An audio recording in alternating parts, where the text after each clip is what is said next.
Dear student, today I am going to explain you a topic known as forces between multiple charges. The superposition principle. If you have a single charge and a group of charge acting on it by different forces, then principle of superposition help us to find the net force on it. It is based on the property that the force of attraction or repulsion between two charges is not affected by the other charge. Thus, the principle of superposition states that when a number of charges are interacting, the force on a given charge is the vector sum of the forces exerted on it due to all other charges. The force between two charges is not affected by the presence of other charges. Let us see using diagram. Suppose here we have a charge known as Q0, and suppose here we have a charge Q1, and this charge exert a force on Q0, and this is the force F01. Again we have another charge. Suppose here we have a charge Q2. Then Q2 exert a force on this charge. This is given by F2, F02, F02, or you can say F02. So this is the force on charge Q0 here. It is a charge Q0, visible charge Q0. Due to 1 is F01, and force on Q0 due to this charge is F02. Now we will proceed by plotting a parallelogram. Then this is the vector sum. This is F resultant. This is the force F resultant.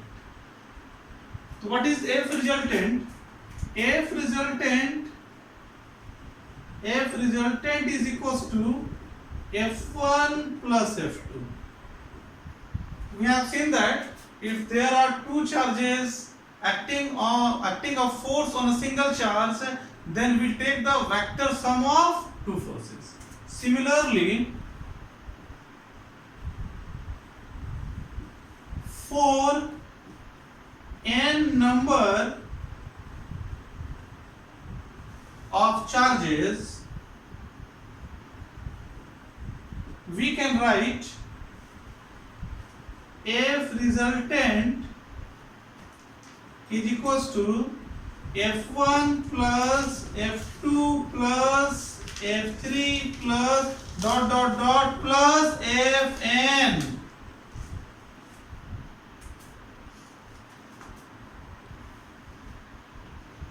Thus, what we have learned? We have learned that suppose here we have a charge Q0 and Q1 is the force, Q1 is the charge here. The force on Q0 due to Q1 is F01. Again, force on Q0 due to Q2 is F02. So here is a two force. We take a parallelogram here. This is a resultant force. So the force resultant is F1 plus the force resultant is F01 plus F02. Similarly, for n number of forces, we can write force on naught due to 1, force on naught due to 2, force on naught due to 3, and force on naught due to n. Okay? Let us see a numerical based on principle of superposition, that is force due to multiple charges. uh, here charge of plus 5 microcoulomb, plus 10 microcoulomb and minus 10 microcoulomb are placed in air at the corner ABC of an equilateral triangle ABC having each side to 5 centimeter. Determine the resultant force on the charge at A. So we have the diagram of equilateral triangle named as A, B and C. Now we will place the charge on it. Here at A we have plus 5 microcoulomb charge. At B we have plus 10 microcoulomb charge, and at C we have minus 10 microcoulomb charge. Since it is equilateral triangle, so these sides are equal, which is equals to 5 centimeter, and these angles are also equal, which is equals to 60 degree. Now this is a positive charge of 10 microcoulomb and this is a positive charge of 5 microcoulomb. So this charge repels this charge with a force known as F1. Force is F1.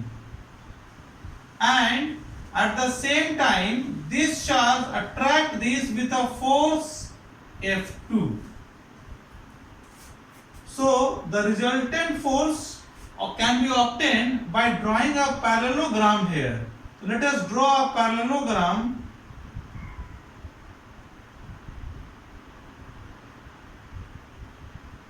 This is the F resultant force. F resultant force. What is the value of F1 force? F1 force magnitude equals to K Q at A, Q at B divided by this distance, which is, let it be the distance is R, this is the R square. Put the value 9 into 10 to the power 9, 5 into 10 to the power minus 6, and this is 10 into 10 to the power minus 6 upon R. R is 5 centimeter, that is 0.05 whole square.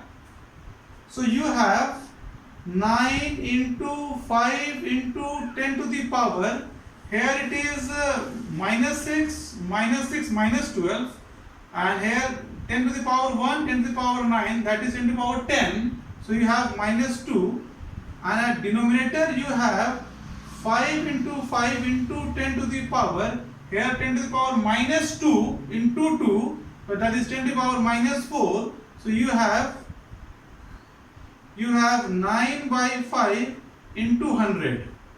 Cancel out this is 2020. So you have 180 Newton. Now we have to find the force F2. Now what is F2? Now F2 is equals to K Q at A, Q at C by R square. So this is equals to 9 into 10 to the power 9 into 5 into 10 to the power minus 6 into 10 into 10 to the power minus 6 whole divided by again 0.05 whole square, and you get the value. This is 180 Newton. So thus you get the value of F1 and F2. Thus you have seen the value of F1 and F2 is 180 Newton. Now we have to find resultant, F resultant. So this angle is 120 degree. Because it is 60 and it is a linear pair, 180. So 180 minus 60 is 120. What is F resultant? This is equals to under root F1 square, F2 square, 2F1, F2, it is cos 120 degree. So what is the value? The value of F1 is 180 square, 180 square, 2 into 180 into 180, and cos 120 is minus half under root. So here this is cancel out, and 180 square with a negative sign, so 180 square will cancel out. The remaining is 180 square root, so you have 180 Newton. If resultant force is 180 Newton, we have find the magnitude of resultant force. Now we require to find the direction. This is the direction. This angle is let this is beta angle. Then what we have? We have tan beta is equals to f2 sine 120 degree divided by f1 plus f2 cos 120 degree. Now the value is f2 is 180 and sine 120 is root 3 upon 2. f1 is 180, this is 180, f2 cos 120 is minus half. So 180, 180, 180. Take out 180 common and cancel out this. You have root 3 upon 2, 1 minus half. So 1 minus half is half. The denominators 2 will cancel out. We get root 3. That is tan beta is equals to root 3. So beta equals to tan inverse root 3. This is equals to 60 degree. So direction is 60 degree. That's you have learned what is principle of superposition, or you can say that how can we determine a force acting on a single charge due to different charges acting on it. Okay, thank you.